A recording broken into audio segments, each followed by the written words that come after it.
नमस्कार, भारत एक्सप्रेस देख रहे हैं आप। मैं हूं आपके साथ आकांक्षा त्रिपाठी। बिहार में विधानसभा चुनाव के पहले चरण के मतदान हो रहे हैं और ये चरण जो पहला चरण है उसके बाद एक और चरण का मतदान होगा, उसके बाद नतीजे सामने आ जाएंगे। ऐसे में आज जो है लगभग आधी सीटों पर लोग जो हैं वोट डाल रहे हैं। कई सारे ऐसे नेता हैं जो कि काफ़ी बड़े हैं, हाई प्रोफाइल है, उनकी भी किस्मत का फैसला आज होगा और कई मंत्रियों का भी आज कहीं ना कहीं मतपेटी में फैसला जनता कैद कर रही है। और क्या आज के नतीजे और क्या रुझान आज के कह रहे हैं, किस तरीके से समीकरण बन रहे हैं और जिस तरीके से अभी तक का माहौल चुनाव का जो देखने को मिल रहा है वो क्या कहता है, ये आज हम डिस्कशन करेंगे। हमारे साथ न्यूज़ रूम में मेरे सहयोगी मौजूद हैं। सबसे पहले मिहिर सर के पास जाएंगे और सर से जानने की कोशिश करेंगे। सर, अभी तक का जो देख पा रहे हैं हम लोग की रुझान जो सामने आ रहे हैं उसको देखकर आपको क्या लगता है कि पिछले चुनाव को देखें और इस चुनाव को अगर कंपेयर करें तो क्या अलग इस बार देखने को? इस बार जो सबसे मज़ेदार जो दिलचस्प है, अभी देखो, अभी आप देखोगे कि सुबह 9 बजे जब पहली बार आया कि कितने परसेंट की वोटिंग हुई, तो वो 13% के आसपास था। 7 बजे के करीब से वोटिंग शुरू हुई और 9 बजे यानी कि 2 घंटे, शुरुआती 2 घंटे में आपको 13% के करीब लोगों ने वोट किया, जो कि बड़ा इनकरेजिंग है। सुबह सुबह लोग थोड़ा सा ढील हील हवाली में रहते हैं, चलो जा रहे हैं वोट देने के लिए। सुबह उठे, कोई नाश्ता कर रहा है, कोई कहते हैं ना जलपान, मतदान से पहले जलपान से पहले मतदान करिए, तो वो सब कहने वाली बात होती है। लेकिन लोग करते क्या है कि लोग कहते चलो अब हो गया, सुबह 7 बजे शुरू हो गया होगा, किसी को अगर बाहर जाना है, कुछ काम करना है, तो वो करते हैं। तो आप 9 बजे तक 13% की वोटिंग हुई। फिर जब ये आंकड़ा 11% के 11 बजे के आसपास जब गया, यानी अगले 2 घंटे में, तो फिर उसमें तकरीबन 14% का इजाफा था, यानी वो नंबर हो गया 27% एवरेज। पटना को छोड़ दीजिए, पटना में उस वक्त, पटना शहर में 23% के आसपास की वोटिंग चल रही थी, लेकिन बाकी जगहों पर 27, 28, 29, 30 तक की वोटिंग थी। फिर उसके बाद जब 1 बजे के करीब की वोटिंग आती है तो पता चला कि 44%, 42% इस आसपास में चला गया। यानी कि आप देखेंगे कि अब की बारी 15% से ज़्यादा, यानी हर बार 1-1, 2-2% बढ़ते हुए जा रहा है। और अब तक मोटे तौर पे एवरेज आप निकालेंगे तो 42 से 43% वोटिंग हुई है। और अपने चैनल पे आजकल देखोगे कि जिस तरह से लोगों ने, जो हमारे रिपोर्टर्स हैं, वो जो अलग अलग जगह पे खड़े हैं और वो जो बता रहे हैं, उसमें सबसे सरप्राइजिंग एलिमेंट मैं कह सकता हूं, या नेताओं के लिए जो सबसे ज़्यादा अटेंशन देने वाली बात यह है कि महिला वोटर बहुत ही ज़्यादा संख्या में आ रहे हैं। महिलाएं आ रही हैं, वो वोट कर रही हैं। अब महिलाएं जब वोट कर रही हैं तो इसका दोनों तरफ जाएगा। एक तरफ लोग कहेंगे कि नीतीश कुमार, चूँकि उनकी छवि बिहार में तमाम चीज़ों के बावजूद महिलाओं की नज़र में बड़ा अच्छा है। नीतीश ने शराबबंदी की, महिलाओं के लिए तमाम योजनाएं चलाई, 10,000 रुपया देने की बात कर रहे हैं। तो वो जितनी चीज़ें हैं वो महिलाओं के लिए पॉजिटिव, सकारात्मक, और वो उस तरह के काम है जो कि एक पॉजिटिव सेंटीमेंट है। दूसरे तरफ तेजस्वी यादव है, जो कि एमवाई का डेफिनेशन वो बदल रहे हैं, बदलना चाहते हैं। वो नया वोट बैंक क्रिएट करना चाहते हैं। पहले एमवाई का मतलब मुस्लिम और यादव था, अब वो महिला और यूथ, ये एक नया कॉम्बो बनाना चाहते हैं। यानी कि उनके पास परंपरागत तौर पर अगर यादव वोटर है, साथ में मुस्लिम्स हैं, अगर उसमें महिला और यूथ भी जुड़ गया तो समझ लो, मैं कहता हूँ एमवाई नहीं, M2Y2 हो जाएगा। महिला, मुसलमान, यादव और यूथ, 4 फैक्टर हो जाएंगे। तो इसीलिए ये अपने आप में बड़ा दिलचस्प है। हरिशंकर लगातार उस पर नज़र रखे हुए हैं। आपने देखा होगा भारत एक्सप्रेस के डिजिटल प्लेटफॉर्म पे हरिशंकर बताते रहते हैं। अभिरंजन है, ये बताते हैं। अभिरंजन से पहले पूछते हैं, फिर हरि के पास आएंगे कि अब तक जो सुबह से देखा है, इन तस्वीरों में कोई चीज़ जो अनयूजुअल या उनको लगता होगा कि सरप्राइजिंग एलिमेंट है, जिसकी तरफ अटेंशन जाना चाहिए कि वोटिंग में इस तरह का पैटर्न या वोटिंग में इस तरह की बात बिल्कुल नई है, या किसी एक पर्टिकुलर पार्टी के लिए आपको लगता है इससे एडवांटेज होने वाला है। अभिरंजन, क्या देखा सुबह से? देखिए मीर, मैं आपकी बातों से इत्तेफाक रखता हूं और मैं लगातार लोगों से जुड़ रहा था, अपने संवाददाताओं से भी बात कर रहा था, पॉलिटिकल एनालिस्ट से भी बात कर रहा था अभी लाइव के दौरान। तो वो ये बता रहे हैं कि महिलाओं की कतार बहुत लंबी कतारें हैं और वो एकदम खुल के वोट कर रहे हैं, सवाल पूछ रहे हैं, वोट डाल रहे हैं। हमने ये पूछा कि मुद्दा क्या है, आप लोग खुद घूम रहे हैं अलग अलग बूथों पे, तो उन्होंने कहा कि कोई मुद्दा बताने के लिए तैयार नहीं है। वो सब कह रहे हैं कि शाम के बाद ही पता चलेगा। और जब मैंने उनसे एक ऐसे सवाल भी पूछा कि तो क्या इस बार पॉलिटिकल एनालिस्ट जो हैं और जो चुनाव से पहले विश्लेषण करते हैं कि ये इतनी सीटें जीतेंगे, ये इतनी सीटें जीतेंगे, तो उनके लिए भी ये इस बार टफ होगा, तो उन्होंने कहा कि हाँ बिल्कुल, कोई भी जो है खुल के बोलने के लिए तैयार नहीं है। दूसरा मीर, जो आपने अभी कहा कि एमवाई यानी 2m 2y। मैं इसे थोड़ा सा और अलग देखता हूँ कि m प्लस वाई का होल स्क्वायर, यानी कि m का होल स्क्वायर, यानी कि मुस्लिम और महिला। हर्षकर, आप मैथमेटिक्स स्टूडेंट रहे हैं और a plus b whole square क्या होता है, जरा फॉर्मूला मैं वही समझा रहा हूँ। A square plus 2ab plus B square. बिल्कुल मैं वही कह रहा हूँ कि M square plus Y square, और प्लस जो इन्फ्लुएंस वोट करते हैं जो 5% 7% के अलावा हैं, उसको मैं प्लस 2ab में जोड़ रहा हूँ, प्लस एम वाई जोड़ रहा हूँ। तो स्विंग वोटर कहते हैं। इन्फ्लुएंस वोटर मैं कह रहा हूँ जिनको। तो ये जो है, अगर ये मिलते हैं तो ये तो तेजस्वी के लिए तो खैर बहुत बड़ा है। लेकिन अब सवाल ये भी है कि जो महिलाएं वोट के लिए आ रही हैं वो क्या नया आजमाना चाहेंगी या पुराना जो आजमाया हुआ है उस उन पे भरोसा कर रही हैं। नीतीश कुमार को वोट देंगे या महागठबंधन की तरफ जाएंगे? हरिशंकर, आपको क्या लग रहा है? देखिए, महिला मतलब सिर्फ महिला नहीं, आधी आबादी का सवाल है। और आधी आबादी अगर बूथ पर डटी हुई है, और एक चीज़ और आपको बता दूं कि जो 6 बजे तक जो लाइन में लग जाएंगी, चाहे पुरुष हो चाहे महिला हो, जो कोई भी मतदाता हो, उनको वोट दिलवाना है, चाहे रात के 9 बज जाए 10 बज जाए। तो बात रही अगर महिलाओं की, तो महिला अगर वोट कर रही हैं, तो अब तक जो पिछले 20 साल से हम देख रहे हैं नीतीश कुमार के प्रति जो बिहार की महिलाएं, उन्होंने लगातार, उनको आप ट्रेंड देखेंगे तो लगातार उनको वोट गया है महिलाओं का। चाहे वो शराबबंदी का मामला हो, चाहे अभी जीविका दीदी को पैसा देने की बात हो, चाहे और भी कई सारे वादे किए गए, महिला जो पेंशन में बढ़ावा किया गया है, तो उसमें भी मतलब स्वाभाविक तौर पे इसका फ़ायदा नीतीश कुमार को जाएगा। अच्छा, एक चीज़ और आप देख लीजिए कि इस सरकार में नीतीश कुमार ऐसे मुख्यमंत्री हैं जिन पर भ्रष्टाचार का कोई आरोप नहीं है। दूसरा कि नीतीश कुमार के अलावे आप अगर दूसरा चेहरा देखिए, तो दूसरा चेहरा में आपको ये लगेगा कि ठीक है, ऑप्शन कई सारे हैं, लेकिन नीतीश कुमार की जो छवि है वो सबसे अलग है। इसीलिए बीजेपी और जेडीयू दोनों में वो सर्वमान्य नेता हैं। सिर्फ महिला की पसंद नहीं है, वो बीजेपी के भी कई नेताओं से आप बात करेंगे तो कहेंगे देखिए, हमारे अगर किसी को भी मुख्यमंत्री बनाए उससे अच्छा नीतीश बाबू ही ठीक हैं। तो नीतीश बाबू में सिर्फ और सिर्फ पुरुष और महिला नहीं, दूसरे पार्टी के लोग भी उन पर भरोसा करते हैं। अभी 4-5 दिन पहले तेजस्वी भी कह रहे थे कि उनके हमारे दरवाजे उनके लिए खुले हुए हैं। मतलब नीतीश के नाम पर किसी को कोई प्रॉब्लम नहीं है। लेकिन महिलाओं का सवाल है, तो महिलाएं वोट अगर कतार में अगर जा रही हैं, तो कहीं ना कहीं इसका फ़ायदा जो है किसको मिलेगा ये तो 14 तारीख को पता चलेगा। लेकिन नीतीश सरकार और उनके जो भी हैं, उनके एनडीए हैं, उनके लिए ये अच्छी खबर है कि अगर कतार में हैं, क्योंकि तेजस्वी यादव ने भी वादा किया है। लेकिन आप वादा कर रहे हैं, दूसरी पार्टी जो सत्ता में है वो डिलीवर कर रही है चीज़ें, लोगों को पैसा जा चुका है। ये बताइए, आप कहाँ के रहने वाले हैं? सर, मैं समस्तीपुर के रहने वाले। जी। तो आपने अपने घर परिवार में बात की होगी, रिश्तेदारों से बात की होगी, नीतीश कुमार को लेकर, आप चूंकि नीतीश का जिक्र कर रहे हैं, बता रहे हैं, नीतीश कुमार को लेकर वहाँ के लोगों का क्या सोचना है वो बताइए, क्योंकि उससे जुड़ा हुआ अगला सवाल उसके बाद आपके पास आने वाला है। देखिए, हम अभी छठ में सर गए भी हुए थे, वहाँ पर बहुत सारे लोगों से बातचीत हुई, तो उनका यही कहना है कि देखियो, ऑप्शन तो बहुत है, वहाँ की भाषा में मैं बोल रहा हूँ कि ऑप्शन तो बड़ है, लेकिन नीतीश कुमार जो है बहुत बढ़िया आदमी है। अब उनको ये पता नहीं है कि बढ़िया क्या है।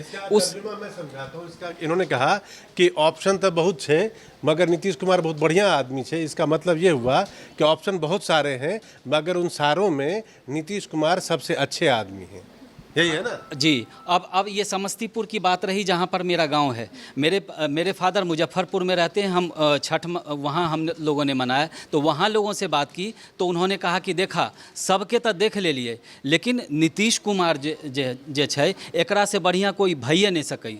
मतलब ये कि नीतीश से बेहतर कोई नहीं है अभी भी। वो तब हमने कहा कि भाई तेजस्वी में क्या खराबी है, वो युवा है, सबकी बात कर रहे हैं वो, और उनके पिताजी भी मुख्यमंत्री रहे हैं। वो कह रहे हैं कि वो पिताजी की वजह से ही तो हम उन पर भरोसा नहीं कर पा रहे हैं। हमने कहा उनके पिताजी ने क्या किया, चूँकि जानकारी तो मीडिया में सब कुछ हम लोग देखते आ रहे हैं। तो उन्होंने कहा कि देखिए, जंगल राज ये जब तक उनकी सरकार रहेगी, जब तक बिहार के जो कई पीढ़ी, अब जैसे हमारी पीढ़ी जो है अगली पीढ़ी को बता रही है, हमको पिताजी ने बताया, हमने वो समय देखा है कि यहाँ दिल्ली से जब जाते थे तो उस समय मेरे फादर कहते थे कि देखो बेटा, शहर में रुक जाना, शहर में मेरे नाना जी का घर है, लेकिन रात को घर नहीं आना। वो दौर हमने देखा है। मेरे पूरे ख़ानदान में पहली बार जो मेरे घर में डकैती हुई वो लालू राज में हुई। सर लेकिन अभी आप कह रहे हैं नीतीश कुमार को लोग काफ़ी पसंद कर रहे हैं, लेकिन नीतीश कुमार अभी तो आए हैं बीजेपी के साथ, उससे पहले तो नहीं थे ना साथ में, तब भी वो पसंद तो थे। तो देखिए 20 साल का आप ट्रेंडिंग देखिए, तब भी नीतीश कुमार पर ही लोगों ने भरोसा किया था। और नीतीश कुमार जिसके साथ जाएंगे, चाहे आरजेडी के साथ जाएं, चाहे बीजेपी के साथ जाएं, वो जिसके साथ जाएंगे उनका पलड़ा भारी हो जाएगा। सर, तो फिर- स्वाभाविक तौर पे उनकी सरकार। सर फिर कैंडिडेट्स का फिर मामला फिर यहाँ पर नहीं है कि सीधा बड़ा फेस देख रहे हैं लोग, कि छोटे कैंडिडेट यानी मतलब एमएलए नहीं देख रहे हैं कि उनका कौन होगा, नीतीश कुमार पर इतना भरोसा है। नहीं, जब कभी भी आकांक्षा चुनाव होते हैं ना, तो जब आप वोट करने के लिए जाते हो तो आप सबसे पहले जब वोट करते हो तो मेजॉरिटी ऑफ द फैक्टर, जो सबसे बड़ा फैक्टर ये होता है कि मैं किस आदमी को दूंगा, किसकी सरकार बनेगी। जिसकी सरकार बनेगी आप उसी डायरेक्शन में जाते हो। अब उसके लिए ये हो सकता है कि आपको अपनी प्रतिबद्धता या आपका अपना गट फीलिंग या आपको कह लीजिए कि आपकी विचारधारा जो है किसी एक खास पार्टी से मिलती हो। आपको लगता है कि आरजेडी की सरकार ही अच्छी है या महागठबंधन की, किसी को बीजेपी, किसी को जेडीयू की बारे में हो सकता है कि ये सबसे अच्छा, सबसे बेहतर है। अधिकतर टाइम ये होता है। कई बार क्या होता है कि पार्टी से बड़ा व्यक्ति हो जाता है। मान लीजिए किसी पार्टी का उम्मीदवार हो लेकिन उसके सामने में कोई ऐसा व्यक्ति हो जिसका कि कद उस इलाके में बहुत ऊपर हो, तो आदमी सोचता है कि नहीं, ये इस आदमी को जीतना चाहिए। बेशक वो हार जाए, आपका वोट खराब हो जाए, बावजूद इसके आदमी जाता है वोट देने के लिए कि वो आदमी व्यक्ति विशेष के लिए। और कई बार क्या होता है कि आप खुद से, कई बार कुछ अचानक से कोई मुद्दा ट्रिगर करेगा और स्विंग हो जाता है, लोगों का मत बदल जाएगा कि नहीं यार इस तरह से हो गया तो इसे कर लेना चाहिए। तो इसीलिए किसी एक फैक्टर को सोच के अगर आप कहते हैं कि ये, तो सबसे पहले आदमी सोचता है चुनाव किस लिए होता है, सरकार बनाने के लिए होता है कि सरकार कौन बनाएगा, राज्य को कौन चलाएगा, देश को कौन चलाएगा। तो आप पार्टी देखते हैं, पार्टी के साथ वो चेहरा देखते हैं जो कि आपको लीड करने वाला है। तो इसमें कोई दो राय नहीं कि पिछले कुछ दिनों से आप एक चीज़ की चर्चा जो हम लोगों ने भी की, मीडिया में, लोगों में थी कि नीतीश कुमार की तबीयत ठीक नहीं है। बारिंग उसको अगर हटा दीजिए तो नीतीश कुमार एक नेता के तौर पे उनकी आलोचना, चाहे वो भ्रष्टाचार हो, परिवारवाद हो या किसी और तरह का, उन पर लांछन नहीं लगा है। उन पे आप ये कह सकते हैं कि सत्ता की कुर्सी में बैठने के लिए वो थाली के डगरा के बैगन की तरह लोग कहते थे बाएं दाएं हो जाते हैं, उनका ये नहीं कभी इधर स्विंग कभी उधर स्विंग, वो 100% एक्सेप्टेबल है क्योंकि उन्होंने बार बार पाला बदला है। लेकिन भ्रष्टाचार, पैसा लूटना या इस तरह के आरोप नीतीश पे नहीं लगे हैं। और जो सबसे बड़ा पॉजिटिव फैक्टर नीतीश कुमार के लिए है, इससे अलग कि वो किसके साथ है, चाहे वो बीजेपी के साथ हों या आरजेडी के साथ हों, वो वाली बात यह है कि नीतीश ने बिहार में लालू के बाद के दौर में जिस तरह से काम किया और जो बिहार की छवि और वहाँ के लोगों के मन में जो परसेप्शन था कि वहाँ पे गुंडागर्दी है, वहाँ पे क्राइम ज़्यादा है, सड़कें नहीं हैं, शिक्षा के लिए स्कूल नहीं है, लड़कियाँ महफूज नहीं हैं, तो अब आप देखेंगे वहाँ पर कि वहाँ पे सड़कें भी हैं, वहाँ पे बेहतर हुई हैं चीज़ें। तो क्या है कि और उस सब का चेहरा सिर्फ एक आदमी, सर लेकिन एक समस्या बड़े, मोदी भी नहीं, वो नीतीश कुमार है। इसीलिए आज जब मैं ये देख रहा हूँ, अभी पिछले 4-5 दिन में एक बहुत बड़ी बात कहने वाला हूँ, आप देखिएगा 14 तारीख को जब नतीजे आएंगे तब, कि अब से एक हफ्ते पहले तक मेरे से बात करने वाले जिन लोगों से मैं बात कर रहा था, हर कोई कह रहा था कि मान लीजिए बहुत सारे लोग कि महागठबंधन को बढ़त मिलने वाली है, 150-160 सीटें आ जाएंगी, हर किसी के दावे हैं। वही चीज़, सॉरी, एनडीए को आने वाली हैं, महागठबंधन वाले कह रहे थे कि हमारे को आएगा, लेकिन कोई ये नहीं कह रहा था कि जेडीयू बहुत अच्छा परफॉर्म करने वाला है। प्रशांत किशोर तो कह रहे कि 25 सीट आएगी, उससे ज़्यादा नहीं आएगी। लेकिन पिछले 5-7 दिनों में जो मैं हवा देख रहा हूँ और आज जो महिलाओं की कतार है वो मुझे एक तरफ इशारा कर रही है। और 14 तारीख के देखेंगे, आप देखिएगा कि जेडीयू का जो परफॉर्मेंस होगा वो परफॉर्मेंस हम सबको चौंकाने वाला है। हो सकता है इतना अच्छा हो जिसके बारे में हम में से किसी ने नहीं सोचा होगा। बिहार की जनता चौंकाने वाला फैसला, चौंकाने वाले पैटर्न पे वोटिंग आज शायद कर रही है। आप इसको नोट करिएगा, 14 तारीख को हम सब एसेस करेंगे कि जेडीयू, मैं महागठबंधन में आरजेडी और कांग्रेस और वीआईपी पार्टी की बात नहीं कर रहा हूं, मैं बात कर रहा हूं कि जेडीयू और बीजेपी, मैं देखूंगा कि जेडीयू और बीजेपी में परफॉर्मेंस कैसा रहता है। वो हमारे लिए एक बार को देखना होगा कि क्या ये महिलाओं का जो रुझान अचानक से वोटिंग पैटर्न बढ़ा है, अगर वो महिलाएं वोट करने जा रही, तो आप, मेरा जैसा अपना गट फीलिंग कहता है, मैं भी बिहार का रहने वाला हूँ, कि वो महिलाएं बीजेपी और एनडीए के लिए नहीं, नीतीश कुमार के लिए जा रही है। सर, आपके इलाके में तो आज बम्पर वोटिंग हो रही है पहले चरण से। अच्छा, आज सुबह जब हमने शुरुआत की और हमने बताया 7 बजे के आसपास कि जो अनंत सिंह का इलाका है वहाँ पर महिलाओं की लंबी कतारें हैं, तो हमारे सहयोगी पूजा हैं, तो वो हंस रही थी। मैंने कहा नहीं, आप मानिए इसको, हमने कतारें देखी है और आज वही हो रहा है। सुबह सुबह कतारें और लंबी लंबी कतारों में महिलाएँ दिख रही थी 7 सवा 7 बजे। आप समझ लीजिए, ऐसा बहुत सारा इलाका है। दूसरा, आकांक्षा लग रहा है कि आज की वोटिंग परसेंटेज किसी भी सूरत में 65 से कम नहीं होने वाला। कोई आश्चर्य नहीं कि 70% से ज़्यादा वोटिंग हो। अभी दिन बाकी है। अच्छा, नीतीश कुमार की बात हो रही है, एक चीज़ और मैं बताना चाहूँगा, सर भी जानते हैं उसको बहुत बखूबी से, कि मतलब एक दौर था जब बेटियां हमारे यहाँ बिहार में, हालांकि देश भर की बेटियां हैं, लेकिन बिहार में बेटियां जो है स्कूल छोड़ देती थी, क्योंकि उनके घर से स्कूल की दूरी जो है 3 किलोमीटर, 5 किलोमीटर, 2 किलोमीटर, वो स्कूल जा नहीं पाती थी। अकेले कैसे जाएगी? कोई बाप अपने बेटी को अकेले कैसे जाने देगा? तो नीतीश कुमार ने साइकिल योजना शुरू किया, और मुझे इसके बारे में अच्छे से इसलिए भी पता है कि मेरे पिताजी हाई स्कूल में हेडमास्टर थे। उन्होंने सैकड़ों साइकिल बांटी, और वो इन्वेस्टिगेशन करने जाते थे। पहले उसके पिताजी को बुलाते थे, पड़ोसी से पूछते थे कि इनकी हैसियत कैसी है, ये साइकिल खरीद सकते हैं कि नहीं। तब उनके नाम से साइकिल सैंक्शन होता था, पैसा मिलता था, फिर वो साइकिल खरीद के। और ऐसी लाखों बेटियां हैं जो आज भी उनके घर में वो साइकिल है। तो क्या वो परिवार नीतीश कुमार को भूलेगा? क्योंकि बेटियों की पढ़ाई का उन्होंने ये किया। पढ़ाई में बहुत सारी सुविधाओं की कमी है, अभी किए जाने की ज़रूरत है। हायर एजुकेशन में बिहार के बच्चे अभी पलायन कर रहे हैं, लेकिन वो सारी चीज़ें प्रोसेस में है। लेकिन बहुत सारी चीज़ें आप वहाँ की सड़कें जा कर के देखेंगे, बिहार की सड़कें, हमारे गांव की सड़कें, गांव की सड़कें, तो कहीं ना कहीं बिना पूछे आप कह सकती हैं कि वहाँ की सड़कें अच्छी होंगी। नल जल योजना है, नल जल योजना उन लोगों के लिए वरदान साबित हुआ जो गरीब हैं, जिनके पास जिनके पास चापाकल लगाने के पैसे नहीं हैं। उनके घर तक अगर पानी पहुंच रहा है तो ये बहुत बड़ी बात है। सर, लेकिन आज मैं जब लोगों को सुन रही थी जो बूथ पर पहुंचे हुए थे, वोट कर रहे थे, तो युवाओं का बड़ा एक दर्द दिख रहा था इस चीज़ पे कि हम बाहर कहीं जाते हैं और हम बोलते हैं कि हम बिहार से हैं, तो इस चीज़ पे हमें प्राउड फील नहीं होता, और लोगों का रिएक्शन ऐसे आता है कि अच्छा बिहारी हो, तो मुंह उनका थोड़ा बनता है, और ये चीज़ उनको बहुत अंदर से कचोटती है कि एक राज्य ऐसा जहाँ से इतने सारे IPS निकले, उसके बाद भी उस राज्य की उतनी ज़्यादा लोगों के मन में इज्जत नहीं है, या फिर लोग उतना ज़्यादा नहीं देखते जिस तरीके से देखना चाहिए। आकांक्षा, देखो इसमें बहुत बदलाव आ गया है। बदलाव इसलिए कि आज जो बात वो कह रहे हैं वो ऐसी छवि, इस आजकल जो पिछले कुछ दिनों से मैं देख रहा हूँ, उसको मैं पॉलिटिकल ज़्यादा मानता हूँ कि राजनेता अपने हिसाब और अपने हित को देखते हुए ये मुद्दा उठाते हैं। ये वो दौर था जब रिजर्वेशन लागू होने के बाद बिहार से शिक्षा को लेकर पलायन हुआ और लोग भाग भाग के दिल्ली आए। मेजॉरिटी ऑफ आदमी दिल्ली आए, और दिल्ली से इतर जो लोग जाने वाले थे वो पंजाब जैसे जगहों पे गए काम करने के लिए, रोजगार के लिए गए। जो दिल्ली आने वाले लोग थे या पंजाब जाने वाले लोग थे, उसमें से बहुतायत के लोग वो थे जो कि मजदूरी का काम करते थे। इसीलिए वो बिहारी बिहारी कह के कि चुके नीचे। और उसके अलावा जो दूसरा तबका था जो पढ़ाई करने के लिए आया, वो आप उठा के देख लीजिए दिल्ली जैसे शहरों में टॉप में ऊपर में जो काम करने वाले ब्यूरोक्रेट्स हैं या जो शीर्ष पे लोग हैं, उसमें आपको अधिकतर बिहारी ही मिलेंगे।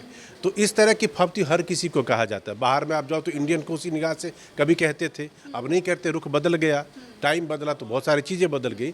तो आज इसीलिए अगर आप कहिए कि मेजॉरिटी ऑफ द जगहों पे कोई ये कहे कि बिहारी होने का मतलब गाली है, तो मैं इससे एग्री नहीं करता।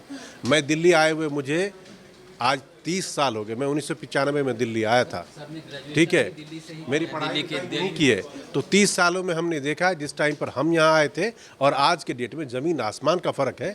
आज कहीं से ये नहीं लगता कि आप जाके दिल्ली में या कहीं पर घूमोगे तो बिहारी का मतलब गाली है। मैं इस चीज़ को बाय नहीं करता, इसलिए कि आप इतने ज़्यादा ऊपर के जगहों पे आप काम करने वाले हो, तो सिर्फ आपको जलन में कोई किसी को कह दे वो बात अलग है।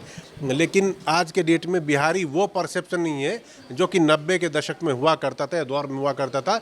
जो लोग 90 के दशक, 90 के टाइम में 90s में दिल्ली आए या बाहर गए, इसलिए था कभी।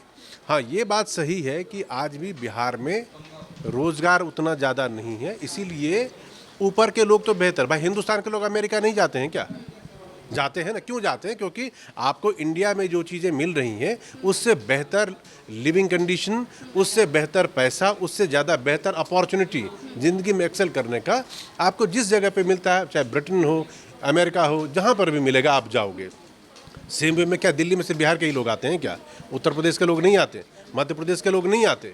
हर किसी का माइंडसेट होता है। बिहार के लोगों में सत्ता के लिए, पावर के लिए, प्रशासन के लिए एक ललक है, इसीलिए आते हैं। आप महाराष्ट्र देखिए, क्या इंदौर मध्य प्रदेश के लोग नहीं जाते? जिसकी जो प्रायोरिटी उस हिसाब से जाते हैं। और देश में किसी के जाने पे कोई रोक नहीं है कि बिहार का आदमी दिल्ली आके नहीं कर सकता काम, या पंजाब। आपको पसंद नहीं तो आप कह दीजिए नहीं काम करेंगे। भाई अमेरिका में जाके हिंदुस्तानी क्यों काम करते हैं? अमेरिका को ज़रूरत है ना। अमेरिका अगर वीज़ा ना देखे, आपकी ज़रूरत नहीं तो आप जा पाओगे क्या? आपको ब्रिटेन में वीज़ा ना मिले तो आपको भी तो ज़रूरत है ना। और यहाँ आने के बाद दिल्ली को कौन पूछे? हिंदुस्तान के किसी हिस्से के विकास के लिए क्या किसी एक ही जगह के लोगों का कंट्रीब्यूशन होता है? नहीं, बिल्कुल नहीं होता है। क्या महाराष्ट्र में सिर्फ महाराष्ट्र के लोग, या उत्तर प्रदेश में सिर्फ उत्तर प्रदेश के लोग हैं? गुजरात में क्या सिर्फ गुजरात के लोग? हर जगह के लोग जाते हैं और बेहतरी के लिए ही जाते हैं। तो इसीलिए आज के डेट में ये नया आ गया है कि हम भाग गए थे जी, प्रवासी हो गए, फलाना हो गया, ढिमकाना हो गया। और क्या फलाना ढिमकाना? आज के डेट में बिहार चैंपियन बिहार है। ये कोई बात नहीं है कि बिहार में आके आज के डेट में कोई गाली जैसा ऐसा। अगर आप किसी को ये फील करना हो तो 90 के दशक में जो लोग यहाँ पे आए हैं, 88, 89, 90, 91, 92, 93, 94, 95, उस टाइम पे आए लोगों से पूछेगा कि तब लोगों की सोच जो बिहार के लिए थी और आज जो है उसमें कितने का अंतर है। बिल्कुल, स्ट्रगल उस टाइम पे ज़्यादा था और अब चीज़ें बदली हैं बिहार को लेकर। एक लास्ट क्वेश्चन के साथ क्लोज करूंगी कि सर, आपको क्या लगता है कि क्या मुद्दे सबसे ज़्यादा बिहार में, अगर युवाओं को अगर देखा जाए तो उनको सबसे ज़्यादा क्या खचोट रहा है? क्योंकि सुबह से जो हम देख रहे हैं रिएक्शंस भी आ रहे हैं और बूथ पर जो बच्चे पहुँच रहे हैं, जो युवा पहुँच रहे हैं, जो बाहर रह रहे हैं और अभी सिर्फ वोट के लिए यहाँ पे आए हैं। एक दो लोग तो ऐसे भी थे कि जिनकी ऐसी बाइटें आई कि हम तो सिर्फ वोट के लिए यहाँ पर पहुँचे हैं क्योंकि हमें अपने बिहार के लिए बेहतर करना है। देखिए, बिहार क्या, देश के युवा को भी दो ही चीज़ चाहिए। उनको एजुकेशन चाहिए, हायर एजुकेशन चाहिए।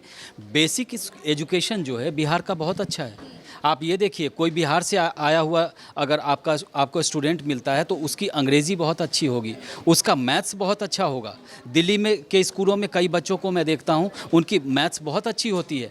सिर्फ कुछ चीज़ें कमी है हायर एजुकेशन में, अभी उस पर काम सरकार कर रही है। कई सारे सेंट्रल यूनिवर्सिटी भी वहाँ खुल चुके हैं, प्राइवेट यूनिवर्सिटी भी पहुँच रही है, तो वो भी अब कमी नहीं कह सकते उसको। दूसरा ये है कि युवाओं को दूसरा चीज़ जो रोज़गार चाहिए। अब रोज़गार में ये है कि अब तक युवाओं को रोज़गार कितना मिला, रोज़गार के अवसर कितने हैं, तो आप ये देखिए अब वहाँ रोज़गार के अवसर भी बढ़ रहे हैं। लोग धीरे धीरे वहाँ जा रहे हैं। कई सारे हमारे ऐसे मित्र हैं जो TCS की नौकरी छोड़ करके बिहार गए हैं और उन्होंने रोज़गार को इस्टेब्लिश किया है। तो वो सिर्फ अपनी नौकरी नहीं कर रहे हैं, उन्होंने 10 लोगों को दे दूँ। 3 बजे तक तकरीबन 53 से 54% वोटिंग हो चुकी है। 53 से 54% पहले चरण में 3 बजे तक वोटिंग हो चुकी है। यानी कि अभी आपके पास मोटे तौर पे जो लास्ट लेग में होता है ना, फाइनल स्लॉग ओवर में जो लोग छक्का मारते हैं कि भाई अब वोटिंग खत्म होने वाली, जल्दी जल्दी से वोट डालो, अब वो वाला है। तो इसलिए जो नंबर आने वाले हैं फाइनल, वो मुझे ऐसा लग रहा है कि चाहे नहीं कि महागठबंधन जीते या NDA जीते, जो भी जीते, जीत असली जनता की है। कि 70% 72% जो है उसमें तो फर्स्ट डिवीज़न नहीं, डिस्टिंक्शन के लगभग के मार्क्स हो गए। अगर इतनी जाके टर्नआउट होता है, वोटर जाते हैं। इसमें एक चीज़ का मैं कहना चाहूँगा, जब लोकसभा के चुनाव हो रहे थे तो मई के करीब में हुआ है, मई में प्रचंड गर्मी होती है। और अभी देखिए नवंबर है, सबसे मुफीद टाइम है बाहर निकल के। भाई आप भी जब घर में होंगे और आपको कोई कहे कि 1 बजे निकल के जाओगे, लाइन लगी हुई 1 किलोमीटर लंबी वोटिंग करने के लिए, तो कई बार सोचे यार छोड़ 4 बजे जाएंगे, 3 बजे जाएंगे, सुबह चले गए, दोपहर चले गए। लेकिन अभी इतना टाइम कंड्यूसिव है, अगर आपको लगेगा चलो आधा घंटा लाइन में लगना, मुझे लगे चलो धूप ही खा रहे हैं तब तक, तो मौसम के हिसाब से भी बहुत अच्छा है। इसीलिए आज सुबह से मुझे लगता था कि जितना नॉर्मल वोटिंग होती है उससे 2-4-5% एक्स्ट्रा होनी चाहिए, क्योंकि लोग उत्साह में जाएंगे, मौसम बड़ा अच्छा है। तो इसलिए ऊपर वाले भगवान का भी शुक्रिया करिए, और चुनाव आयोग का भी किस टाइम पर पोल हो रहा है, वैसे होना ही था उनके हिसाब से। लेकिन ये टाइमिंग जो है, मौसम का भी बहुत बड़ा रोल होता है 1-2-3% वोटिंग को ऊपर नीचे करने में। एक सवाल मेरा आपसे है कि बहुत सारे ऐसे लोग हैं जो मुझे मिले, आप छठ में जा नहीं सके, हम तो गए, लेकिन वहाँ पर बहुत सारे ऐसे लोग हैं जो छठ में आए और वो वेट कर रहे हैं हमारी ऑफिस के, हम बहुत सारे लोग वहाँ वेट कर रहे हैं कि पहले चरण में उनका मतदान है, वो मतदान करके अपने शहरों में जाएंगे। तो उस वजह से भी, उसका भी आपको लगता है कि असर होगा? मैं आपको बता रहा हूँ, अभिरंजन कुछ कहना चाहता मेरा सवाल ये है कि जो फर्स्ट फेज में जो हरीश ने कहा कि जो लोग यहाँ से प्रवासी जो लोग गए हैं वो वोट करके आएंगे, प्रवासी मत बोलो यार अपनी जो मतलब जो यहाँ कहीं और काम करते हैं और अभी वहाँ गए फेस्टिवल मनाने और वोट कर रहे हैं। अब मेरा सवाल ये है कि क्या दूसरे फेज में भी आपको लगता है कि इस तरह से वोटिंग परसेंटेज? मैं बता रहा हूँ, अभी कल भारत एक्सप्रेस पे हम लोग स्टोरी कर रहे थे। अभी नई दिल्ली स्टेशन, मतलब दिल्ली के जितने स्टेशन हैं उस पे, महाराष्ट्र में इन सारे जगहों पे रेलवे स्टेशन पे भीड़ है और वो भीड़ छठ के बराबर की भीड़ है। तो हमने स्टोरी करवाने की कोशिश की कि ये भीड़ अचानक से स्टेशन पे क्यों आ गई है। तो क्या है कि लोगों के बीच में एक गलत मैसेज गया है। गलत मैसेज ये गया है कि इस बार एसआईआर हुआ है और इस बार अगर आपने वोट वहाँ पे नहीं डाला जाके, अगर आपका वोटर लिस्ट में नाम है तो आपका नाम कट जाएगा। तो वो नाम कटने का जो डर है, उस नाम कटने के डर के चक्कर में मुझे ऐसा लगता है कि बहुत लोग मैं जानता हूं जो कि वोट देने के लिए स्पेशली जाते हैं, लेकिन अब की बारी जबकि वोट कटने का मन कहीं से भी एक रूमर सा आ गया, जबकि ऐसी बात है नहीं। ठीक है, अगर आ गया तो लोग को लगता है नहीं वोट तो जाके दन, यानी अपने मताधिकार को लेकर वो इतने साकांक्ष हैं, इतने ज़्यादा उनको जागरूक है, उनको लगता है कि कुछ भी हो जाए उस लिस्ट से मेरा नाम नहीं कटना चाहिए, हमें जाके अपने वोट का अधिकार का यूज़ करना चाहिए। तो ये तो लोकतंत्र की खूबसूरती है। अगर मान लीजिए वैसे इन्फॉर्मेशन गलत है, लेकिन अगर लोगों को ये पता हो कि अगर मैं वोट नहीं डालूंगा तो वोटर लिस्ट से मेरा नाम कट जाएगा, और इसी के डर से ही अगर आप वोट करने के लिए डालते हैं, तो मैं तो कहूँगा कि डेमोक्रेसी के लिए इससे अच्छी बात कुछ नहीं है। डर अच्छे हैं सर, फिर तो ऐसा होना चाहिए कि ऐसा रूल बना देना चाहिए कि अगर हर लोग, मैं तो कहता हूँ कि वोट डालना मैंडेटरी होना चाहिए। अगर आपका है तो आप क्यों नहीं जाएंगे वोट डालने के लिए। और अधिकतर जगहों पे मैं बता रहा हूँ लोगों को छुट्टी मिलती है ऑफिसेस में। अगर आप कहेंगे किसी भी जगह पे, जैसे सपोज करिए हम लोग दिल्ली, नोएडा, एनसीआर रहते हैं, अगर दिल्ली में वोट हो और आपका वोट है, आप कहेंगे तो आपको कोई नहीं रोकेगा कि भाई। और मैं अपने यहाँ भी कह रहा हूँ कि कोई अगर ये कहे कि हमें वोट डालने के लिए एक दिन के लिए जाना है और आना है, तो हम खुशी से कहेंगे कि आप जाइए, बिल्कुल अपने मताधिकार का इस्तेमाल करिए, आप जाइए वोट डाल के आइए। तो वोट तो डालना ही चाहिए, वोट डालिए, उसके बाद जो होगा देखा जाएगा। बिना वोट डाल के पीछे बैठ के कोसना अच्छा नहीं है। सर ये जो आप अभी कह रहे हैं, हम सुबह से उसी चीज़ को लोगों के साथ रिपीट कर रहे हैं कि आप 5 साल तक जो कोसते रहेंगे कि हमने उस उम्मीदवार को वोट दिया होता तो ये हो जाता। तो आज वोट डालिए आप जिसको चाहते हैं, लेकिन घर से निकलिए। आप अगर 5:30 बजे भी बूथ पर पहुंचेंगे, 5:45 में भी पहुंचेंगे और लाइन में आ गए, कतार में आ गए, तो आपका वोट डलवाया जाएगा, आपको कैंपस के अंदर लिया जाएगा। ये चुनाव आयोग का रूल है, भारत सरकार का रूल, जो भी हमारा रूल है, संविधान में लिखा है ये चीज़। तो आप अगर लाइन में हैं तो परेशान मत होइए, लेकिन वोट ज़रूर डालिए, ताकि 5 साल जो है आप अपने आप को तसल्ली दे सके कि ठीक है हमने वोट डाला। आगे की एक बात बता रहा हूँ, जो लोग भारत एक्सप्रेस को देख रहे हैं, जो हमारे इस वीडियो को देख रहे हैं, उनको मैं बताता हूँ कि आप जाइए, वोट दीजिए। वोट देने के बाद वहाँ पर अपनी उंगली पे जो स्याही लगती है उसकी सेल्फी खिंचवाइए। और हमने एक नंबर दे रखा है 7303068165। मैं दोबारा रिपीट कर देता हूँ, 7303068165। इस नंबर पर आप अपनी वो सेल्फी वाली फ़ोटो भेजिए। हम अपने टीवी पे भी दिखाएंगे, टेलीविज़न चैनल पे भी, और जो हमारे दूसरे प्लेटफॉर्म में, जैसे आप अभी हमें चाहे यूट्यूब पे देख रहे हो, फेसबुक पे देख रहे हो, ट्विटर पे देख रहे हो, इंस्टाग्राम पे देख रहे हो, या हमारे वेबसाइट पर मुझे देख रहे होंगे आप, हमारी पूरी टीम को, तो हम वहाँ भी आपकी फ़ोटो दिखाएंगे और बताएंगे कि आप एक जागरूक वोटर थे, आपने मतदान किया, इसीलिए आपकी फ़ोटो दुनिया को देखनी चाहिए। और जिन लोगों ने पहले चरण में ऐसे वोटिंग की है, उनकी फ़ोटो देख के अगर टाइम है तो आज भी, और अगर टाइम जिसका मान लीजिए जो दूसरे चरण में जहाँ पे वोटिंग होने वाली है, तो दूसरे चरण में भी जाके वोट जरूर डालिए।